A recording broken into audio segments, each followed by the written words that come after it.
All right, so welcome to today's webinar, Experimentation During Extreme Seasonality. First, a little background on Split Software, my employer. Split started out as a feature flag company. Feature flags are a way to centrally manage conditionals in your code. That enables things like being able to separate deployment from release of software, the ability to release software that or to deploy software that has features that are not fully implemented, and then turn them on, remotely. The ability to kill a feature if it causes something bad to happen, and immediately roll back, so you don't have a formal rollback. You just turn it off from the Split console. And that evolved into what we're calling as a feature delivery platform. And what extends feature flags to make them a delivery platform is the idea of measurement. And there's two places where that comes into effect in Split. One of those is with our feature monitoring, where you can trigger an alert if the deployment of a feature causes a degradation in an important metric like page load time or some other sort of response time metric. And then also to enable A/B testing or experimentation that allows you to measure the ability of the feature you deploy to do what it was intended to do, or to test that, to verify that the feature you rolled out is actually achieving the goals you set for it and designed it for. And so that's Split Software. I myself am an experimentation advisor at Split. What's an experimentation advisor? It's really a fancy name for a customer success engineer with a particular topic focus, and my focus is on experimentation. I assist customers in roughly two ways. One way is making sure they're using the product effectively, that they know how to use all the features of Split to get the full benefit, but also in a softer, if you will, mode, which is encouraging and guiding their experimentation processes and culture. The customers I deal with, fall at all points on the spectrum in terms of the maturity of their experimentation program. So for those that are getting started, it's to kind of give them the nuts and bolts and guidance to make sure they're experimenting in a meaningful way. So that's my job. I'm Channing Benson. You can connect with me on LinkedIn. My email address is channing.benson@split.io. Feel free to reach out. All right, so on with the webinar. First, let's talk about what is seasonality, since that's that word appears in the title. A formal definition would be cyclical fluctuation in time series data, and it's really easy to think of examples of that. Days of the week, times of the day, those are circumstances that generally affect users' behavior. So for instance, a classic example, people don't work on the weekend, or many people don't work on the weekend. And so, activity for leisure activities might be higher. Times of the day, if you're a streaming video application, you probably see more traffic in the evening when people come home from work, or they're looking for something to do when it's dark outside. So those are examples of what seasonality is. And I've added this sort of corollary definition, which is, as it applies to experimentation, it's things that change user behavior via external circumstances, like when they're employed or the weather. And so why is that important? It affects the ability to generalize conclusions based on observed data unless you take that seasonality into effect. And so, using the examples I just mentioned, if you run an experiment and you only run it on a weekend, that's not necessarily going to be something you can generalize to users' behavior on weekdays. And so again, using the examples of leisure activities, if you're sampling how frequently people are doing things like hiking and thinking your treatment affects that, if you measure on a weekend, it's probably going to see a different effect than if you measure during the week. And so the goal here is to avoid making a false conclusion on something that is correlation, but not necessarily causation. And the typical way of dealing with that is to run your experiment for a period of time where all phases of the seasonality are included for an equal amount of time. So in the case of days of the week, you run an experiment, the typical rule of thumb is 2 weeks. That includes 2 samples of every day, and they're all represented equally. And so you probably have a good data set that isn't affected by weekly seasonality. There might be other things you need to consider, but that's the general rule of thumb. So extreme seasonality, I kind of made that phrase up, so I guess I get to make the definition. And I'm using the definition of it's cyclical fluctuation, or it actually may not be cyclical, but it's where the cycle of the seasonality is too extreme to include it in your A/B test duration. So an example would be Black Friday. Are you really going to run an experiment multiple years to include multiple instances of Black Friday? Probably not. Other examples of circumstances that create spikes in usage for an insurance company or a healthcare company. Open enrollment is a big busy time where you probably aren't going to see typical usage. Same thing for people, application vendors who do tax preparation software. April 15th in a normal year is going to be something that they probably don't want to include that as representation of how people are going to behave at other times of the year. Another example is Ring, the doorbell camera folks. Their busiest day is Halloween, and I think I read that they had an 8x increase in traffic on Halloween in 2019 as compared to the Thursday before that. So every industry has its busy times, and you want to take those into account. And then the final point here is that, I said they may or may not be cyclical, but you don't want to ignore them. You don't want to just say, run your experiment and include one of those periods of extreme seasonality and then do your analysis, and you're not using a period of typical behavior. So what does that bring us to? Well, we're now in a period where typical behavior, as defined by what has happened, in previous years, is pretty much out the window. This pandemic is an event as extreme as really anything I've experienced in my life. I think probably for most people that's true. And suddenly, all of your assumptions, you probably are not safe to assume, and there's a new normal that you need to account for. So examples of that, obviously myself working from home, all of the people at Split are working from home. That's pretty much true for software companies around the world.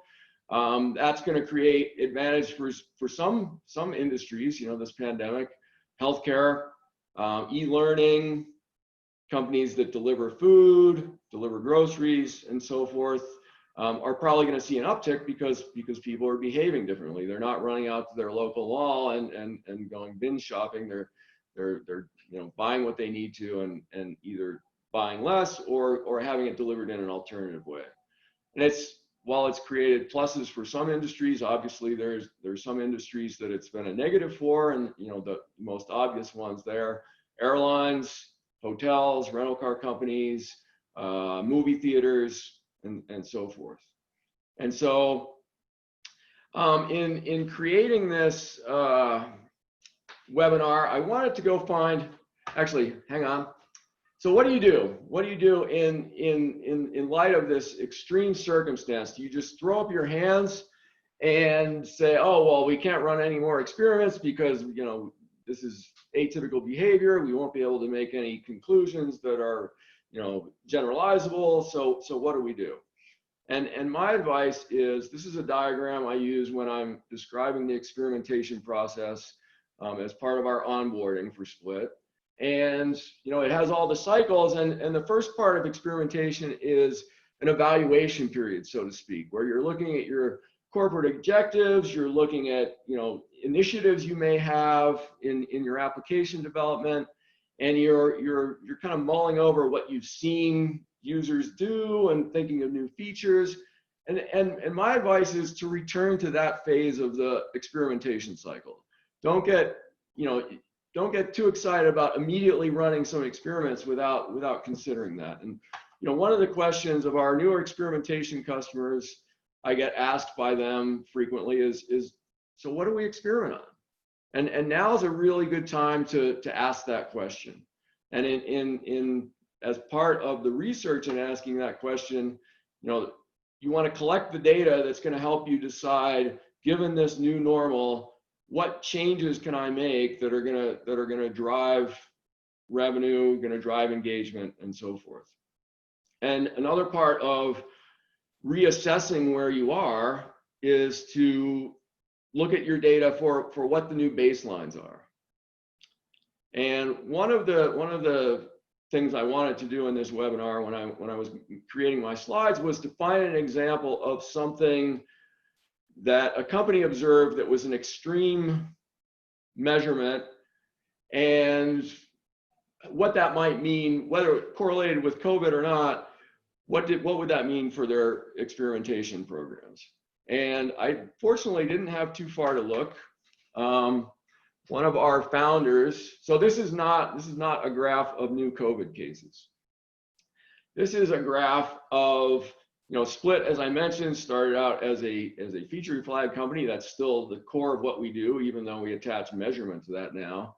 And one of our measures is, we have an SDK. The fundamental entry point in that SDK is a get treatment call. As a result of that get treatment call, which determines which treatment a user or visitor should see, we send an impression to the Split cloud. And so this is a record of the number of impressions treated over time. And back in March, Split, the company, saw the milestone. After 4 years, we were serving 500 billion flags or 500 billion impressions a month. And that, seemed like a giant thing. It's also interesting if you go back and look at December, there was a large spike in December, perhaps due to Christmas shopping, most likely. But the key part here is, so 4 years to get to 500 billion flags. And then in 3 more months, we doubled that. And so something most likely to do with the pandemic is causing software developers to utilize feature flags more. And then even more drastically, or surprisingly perhaps, in 3 weeks, we've gone from 1 trillion, so we've almost doubled again in 3 weeks as opposed to 3 months for the original doubling. So looking at this data, what might you be influenced to do? Well, if you're a business, if you're on the business end, okay, well, you might want to investigate, is this increased volume leading to an increase in revenue? This is number of impressions.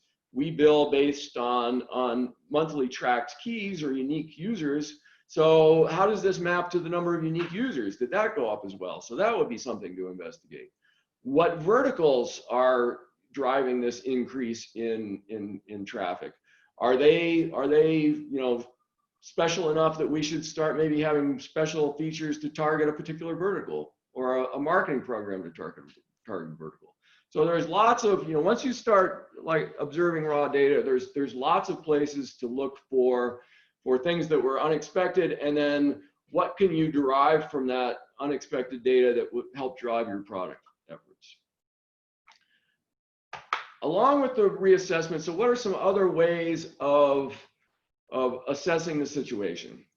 And one way would be targeting and separating out your new users. If you're one of the fortunate companies that's seeing an increase in traffic and the size of your user base, is it worth measuring how those users behave? A, to see if they drive more revenue or more engagement than your legacy users. B, are there new features that would be particularly helpful for a new user? If you're new to Zoom, for instance, can you put some help banners in there, or make some things easier so that people who are new can make more effective use of your product? And by looking at how they behave, that might drive new ideas for features to test. I think when you do that, you're going to also want to ask the question, do we expect, is there a novelty effect? or is there truly differences in these new users? But that's one area of investigation that you could undertake. Another thing you probably want to do is, in terms of defining the new normal, would be go back and look at previous experiments you ran, and there's a couple ways of assessing whether the results are still valid. One way is if you have a holdout group, you can retest. We'll talk about holdout groups in more detail in a minute. Another way that's sort of aligned with the previous slide, where you look at if your previous experiments were particularly impactful for a particular cohort, do you expect that still to be true? And you could run, you can definitely run a test again and see if cohorts behave the same. So that would be another way of reevaluating previous tests. And this goes along, this is just good experimentation practice. Any experiment is a measurement of a period of time. You can't assume that what you measure, that's going to remain constant forever. So, the fact that the pandemic has happened is really just reinforcing the intelligence of a best practice of not necessarily believing that results are forever. All right, so let's talk about some of the more of the fundamentals of good experimentation practice. Holdout groups. Now, admittedly, the ability to use holdout groups is dependent on the volume of traffic your site receives. If you have a smaller volume of traffic, you really don't want to sacrifice sample size for the ability to do a holdout group. But if you are, if you're a popular site with plenty of traffic, you can definitely hold out users. Some of the advice, and the idea here is you can do that retesting. Some of the things that COVID might change is because you've had this peak of strange situations. You might want to make your holdout groups longer so that you have you can get past whatever effects might have been caused by the initial part of the pandemic. You might do a phased holdout where initially you hold out 25% of your users and then you release them, and then maybe just maintain a 5% holdout. And like I said, hopefully your site has enough traffic that you have the ability to do this. If not, it's not necessarily a possibility. Another fundamental, and I hope everyone is already running an AA test on their site. In case you're not, the reasons for doing this is to validate your telemetry and the validity of your statistical analysis. Another benefit of AA tests is it gives you an ongoing baseline across your entire application, presumably, of how users are behaving. So it gives you some metric baselines that you can use as input for power analysis for future experiments, as well as just keeping a general eye on how your metrics are behaving. And then another possibility, if you have an existing AA test, is to create metrics that maybe use different dimensionality in the creation of those metrics. So maybe if you have an attribute or a property in your events that indicates whether or not that event was created by a particular cohort, you can filter metrics on that property and create a specialized version. So perhaps your premium users. And then we've just got metric cards here from Split showing the typical result of an AA test, which is no huge swings in any direction or another, and no statistical significance. Another fundamental you might want to return to, and this ties into the feature monitoring of Split that I mentioned previously, and that is the idea of maybe because of the pandemic and the new situation, you have wanted to reduce your infrastructure spend and conserve your funds, and so you've made code changes to use your cloud more efficiently, but you want to make sure that those code changes don't necessarily impact your users significantly. then you can roll that code change out behind a split and compare the new version to the old version and verify to a degree of statistical certainty that the new version doesn't impact users significantly. That might be in the context also of increasing capacity. You might realize, oh, we've got a bunch of new users. We've got to come up with some new ways to scale and do that in a monitored way. So the idea here is if you change your code, you're able to verify that you haven't broken anything to a degree that it's going to annoy your users. And that's a good route to take in this new normal. So to conclude, if you imagine, your product development effort as climbing a mountain, and it's a sunny day and you're making great time, and then all of a sudden a storm rolls in and there's an avalanche that is a pandemic, what do? You don't, the best thing to do is not to panic and start running down the hill and trying to get away. Maybe what you need to do is just hold tight, assess the situation, dig a snow pit to see what the layers of snow look like and if there's a chance of another avalanche, and then start developing a strategy to deal with this great change that has happened in your expedition. And so, that's if there's one takeaway here, it's don't panic, but be glad you have a data program so that you have a way of navigating and assessing what the situation is now. Act deliberately. Realize that assumptions you made in the past may no longer be valid. You probably are going to have a new take on the balance of risk reward. And that indicates another trend towards conservatism. If you're rolling it, maybe now is not a great time to run an A/B test to decide if it's worth doing a new feature, because if it's a significant development effort, times are going to change, as this thing rolls on, people are going to behave differently. Maybe what you do now, or what you seems to be like a good thing to do now, is not to be a good thing in 6 months. So depending on the development effort involved, you may want to revisit whether it's worth doing that feature or not. As I've tried to emphasize in this presentation, it's a good time to just remember, return to, or maintain the fundamental principles that are always good experimentation practices. And in the same light, this is really just an extreme version of something your experimentation program should have taken into account in the beginning, which are those other examples of seasonality where they're so big and you can't necessarily adjust the duration of your experiment to account for them. Hope this has been helpful to everyone. Thanks, Channing. We're going to actually take some Q&A now. And so the first question we have is there something that we shouldn't do during times of extreme seasonality? That's the first question.